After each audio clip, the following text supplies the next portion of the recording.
1 bulan 4 juta rupiah. Ini anggap aja uang mati karena kalian mau pingin punya rumah. Itu 4 juta 1 bulan, kalau 1 tahun itu sudah 48 juta. Itu 1 tahun. Kalau 2 tahun kalian sudah punya uang 96 juta. Halo, assalamualaikum teman-teman semuanya. Jumpa lagi ya. Di video saya kali ini saya mau kasih tips atau cara menabung uang ya, supaya kita dalam waktu minimal itu 2 tahun atau 4 tahun kita bisa punya rumah ya, bagi yang belum punya rumah. Jadi saya akan kasih tips bagaimana mengelola uang gaji kalian, terutama untuk TKW Hongkong ya, karena saya sendiri bekerja di Hongkong. Kenapa saya memberikan tips ini? Karena tips ini udah saya praktekkan dan akhirnya benar-benar berhasil ya. Jadi saya mempunyai tips bagaimana cara mengelola uang gaji kita ya. Jadi seperti ini. Ini tapi tidak ditujukan untuk TKW yang sudah punya rumah ya. Ini untuk TKW yang belum punya rumah, untuk TKW yang anaknya itu tidak sedang masa pendidikan untuk jenjang SMP, SMA ataupun kuliah ya. Jadi kalau saya kan anak saya masih kecil tuh, kecil banget, masih TK. Jadi waktu saya praktekkan ini benar-benar berhasil ya. Jadi tipsnya seperti ini ya teman-teman. Gaji kita di Hongkong itu kan 4.630 dolar ya. Kalau sekarang kurs hari ini dibikin 1.800 itu minimal 8 juta ya. 8 juta lebih lah, tapi kita anggap 8 juta aja untuk lebih mudah ngitungnya. Kemudian 4.630 dolar Hongkong itu kalian ambil yang 50%. Jadi untuk kita menabung supaya kita mempunyai rumah, yang 25% itu untuk keperluan keluarga di Indonesia, yang 25% itu untuk keperluan diri pribadi kita selama bekerja di Hong Kong ya. Jadi untuk lebih mudahnya seperti ini gambarannya teman-teman ya. Gaji kita kan 4.630, ambil 1.000 itu untuk keperluan kita, karena kita kan kalau di Hong Kong itu pasti memerlukan untuk libur tiap minggu, belum kalau tanggal merah, untuk keperluan kita membeli peralatan mandi, mungkin karena majikan kan ada juga yang tidak membelikan kita peralatan mandi ya. Kemudian untuk membutuhkan kita membeli pulsa. Nah bagi saya uang 1.000 itu udah banyak banget ya teman-teman, tapi nggak tahu kalau untuk yang lain. Jadi ingat, kenapa kalian tuh bekerja ke luar negeri, kalian harus fokus untuk tujuan pertama kalian. Jangan kalian sampai kepengaruh ya dengan gaya hidup di luar negeri ya. Kalian pingin foya-foya, kalau menuruti hawa nafsu aja itu tidak akan ada habisnya kan. Jadi kalau untuk saya 1.000 itu harus cukup, tidak cukup itu harus cukup ya untuk keperluan kita selama 1 bulan di luar negeri. Kemudian kan tadi masih ada 3.630, yang 1.300 dolar Hongkong itu kalian kirimkan ke keluarga kalian di Indonesia. Itu kalau kursnya 1.800 itu sudah menjadi 2 juta lebih ya teman-teman. Nah 2 juta lebih ini untuk keperluan keluarga, tapi tidak untuk kalian yang mempunyai anak biaya kuliah ya, SMP SMA itu kan biayanya banyak banget.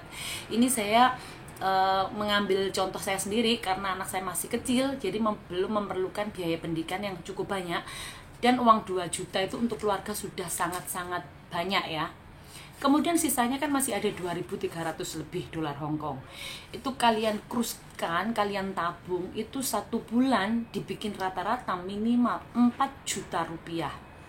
Bayangkan 1 bulan 4 juta rupiah, ini anggap aja uang mati karena kalian mau pingin punya rumah.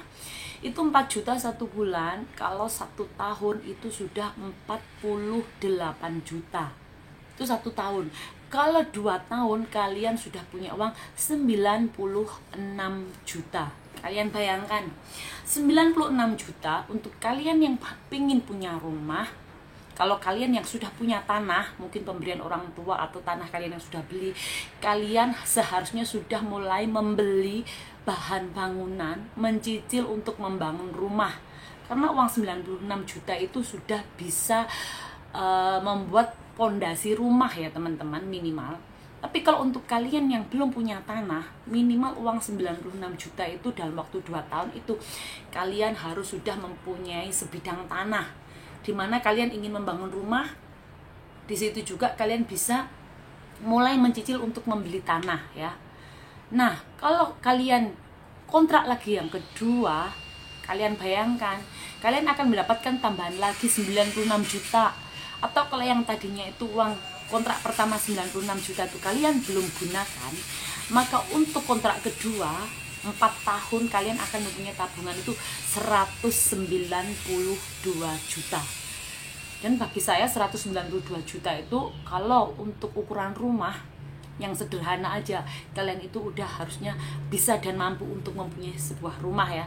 Tergantung bentuk dan keinginan kalian itu rumahnya yang seperti apa. Karena kalau semakin kalian ingin mempunyai sebuah rumah yang mewah, berarti di sini kalian harus membutuhkan perjuangan lagi untuk bekerja sebagai seorang TKW. Tapi kalau kalian itu gambarannya hanya ingin mempunyai sebuah rumah yang sederhana, yang pokoknya kita punya rumah asal tidak kehujanan, tidak kepanasan, bagi saya menjadi seorang TKW 4 tahun itu harusnya sudah mampu membeli sebuah rumah, harusnya sudah mampu mempunyai sebuah rumah ya. Jadi itu kenapa saya bilang seperti ini, karena cara ini udah saya praktekkan untuk diri saya sendiri.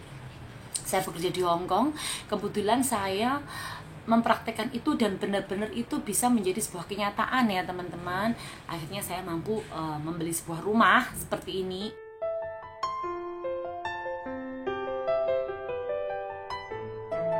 Walaupun saya harus bekerja di Hong Kong itu lebih lama, saya mempunyai rumah seperti ini itu minimal 8 tahun ya. Kemudian alhamdulillah saya juga bisa membeli sebuah mobil.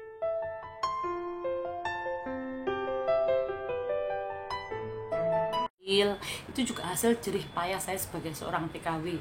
Intinya di saat kalian menjadi seorang TKW dan kalian tiba di luar negeri, kalian harus selalu fokus, ingat akan tujuan dan cita-cita kalian ya. Jadi jangan kepengaruh dengan dunia luar, jangan kepengaruh dengan teman-teman di luar sana ya. Fokus dulu, fokus sama tujuan kalian, apa yang kalian inginkan, apa yang kalian cita-citakan itu dicapai dulu ya. Jadi jangan ikut menghambur-hamburkan uang, karena waktu itu sangat cepat ya teman-teman. Kita kan di sini sistem kerjanya kontrak. Jangan sampai nanti kontrak kita habis, kemudian kita tidak mempunyai apa-apa. Itu sangat-sangat disayangkan, dimana umur sudah bertambah, waktu begitu berlalu tanpa kita punya uang tabungan sama sekali. Intinya itu teman-teman ya. Jadi kalau menurut saya, kalian yang menjadi seorang TKW di luar sana, kalau kalian benar-benar punya rumah, kalian bisa praktekkan tips saya ya. Kalaupun kalian sudah punya rumah, nah uang itu buat masa depan kalian. Jadi kalian bayangkan aja loh, 1 bulan itu kita bisa menabung itu 4 juta, 1 tahunnya 48 juta, 2 tahun itu udah 96 juta loh teman-teman.